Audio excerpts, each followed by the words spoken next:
Hey everybody, it's Amber from MicroArtistry and I wanted to talk to you today about our mapping string. So we have redesigned packaging and now we have, instead of the old cardboard containers of mapping string, we have these new plastic containers.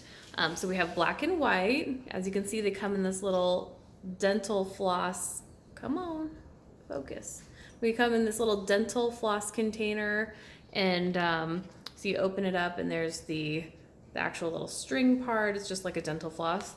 And so we have these in the store in black. It comes in a 2-pack, black white or white. So actually this is a superior product than what we were carrying previously because it has 20 meters instead of 10, but you're paying the same price. So it's twice the product for the same price. All right, and so I just wanted to let you know that the packaging is going to look a little bit different. We're going to change that on the product page.